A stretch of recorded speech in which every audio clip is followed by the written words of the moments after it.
Saya sekarang masuk ke konteks dakwaan dalam perkara ini, saudara ahli. Di dalam perkara ini, Prof, ini para pelaku didakwa dengan ketentuan pasal 340 dan 338, pembunuhan berencana dan pembunuhan biasa 338. Bisa saudara ahli jelaskan dalam hubungan tadi juga hubungan bentuk kesengajaan.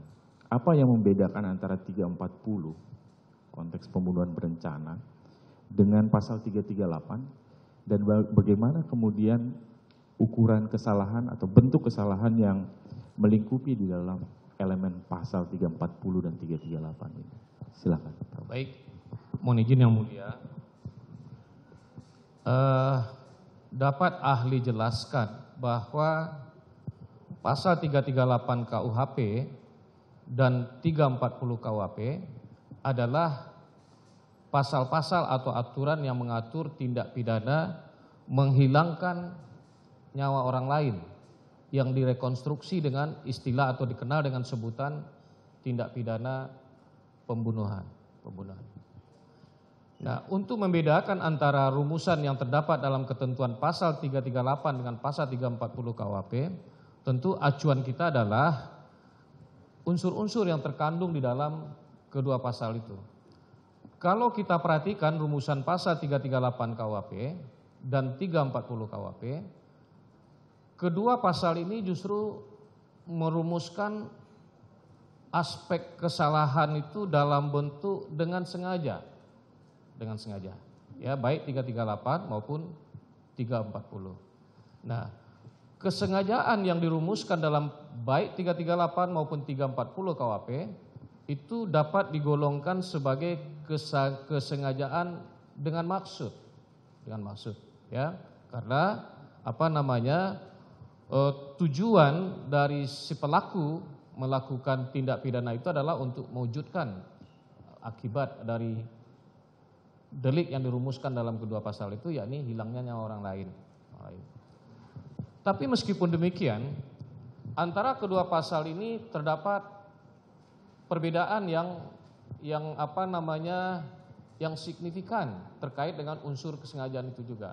Sebab dalam 340 kesengajaan itu tidak hanya berhenti sampai di kesengajaan itu, tapi dengan sengaja dan dengan direncanakan terlebih dahulu. Jadi unsur direncanakan terlebih dahulu ini adalah merupakan unsur pembeda yang sangat elementer antara 340 dan 338. Baik, kami lanjutkan saudara ahli. Tadi disebutkan soal unsur yang sangat berbeda antara 338 dan 340 dengan sebelumnya berencana terlebih dahulu. Andi Hamzah di dalam bukunya bahkan menerjemahkan premeditating itu dengan perenungan. Dia menerjemahkannya dengan perenungan.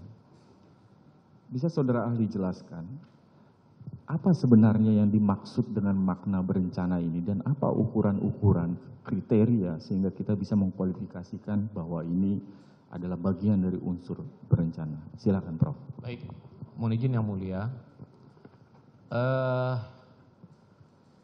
Pembentuk undang-undang ternyata tidak menjelaskan makna dari frasa direncanakan lebih dahulu atau fur bidah tirat itu.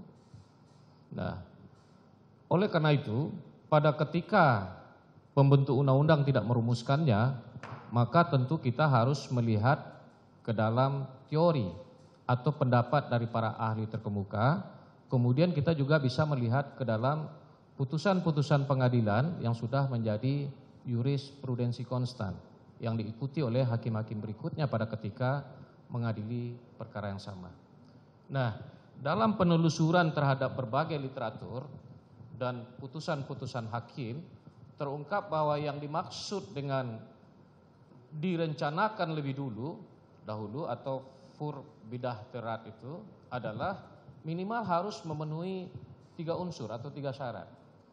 Yang pertama adalah bahwa kehendak untuk melakukan perbuatan itu harus diputuskan dalam suasana tenang, ya. Itu yang pertama. Kemudian yang kedua, antara timbulnya kehendak dengan pelaksanaan perbuatan sebagai manifestasi dari kehendak itu harus ada waktu yang cukup yang bisa digunakan oleh si pelaku untuk merenungkan, mempertimbangkan dan sebagainya, apakah dia akan kembali untuk tidak melakukan kejahatan yang bersangkutan. Artinya ada waktu yang cukup. Nah, barangkali nanti mungkin perdebatannya terkait dengan suasana tenang dan waktu yang cukup itu. Kemudian yang ketiga adalah bahwa pelaksanaan dari kehendak harus juga dilaksanakan dalam suasana tenang, dalam keadaan tenang. Demikian. Baik. Jadi ada kata kunci tadi yang disebutkan bahwa perbuatan tersebut baik perencanaan sampai dengan pelaksanaan dalam keadaan tenang, begitu ya, Prof? Baik. Tadi ada disebutkan juga soal jangka waktu, Prof. Jangka waktu yang cukup dari mulai adanya gagasan sampai dengan pelaksanaan gagasan tersebut. Moderman dalam sejarah penyusunan KUHP Belanda menyebutkan bahwa sifatnya sangat relatif.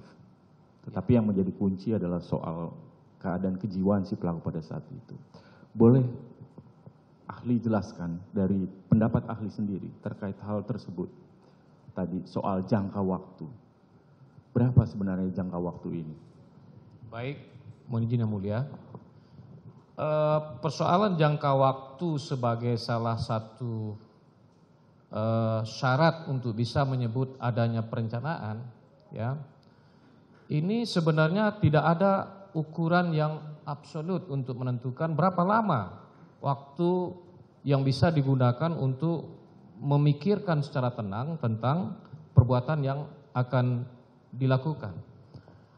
Waktu itu bisa saja singkat dan bisa juga lama. Sekalipun waktu itu lama sifatnya, belumlah tentu bahwa orang telah melakukan suatu perbuatan dengan perencanaan.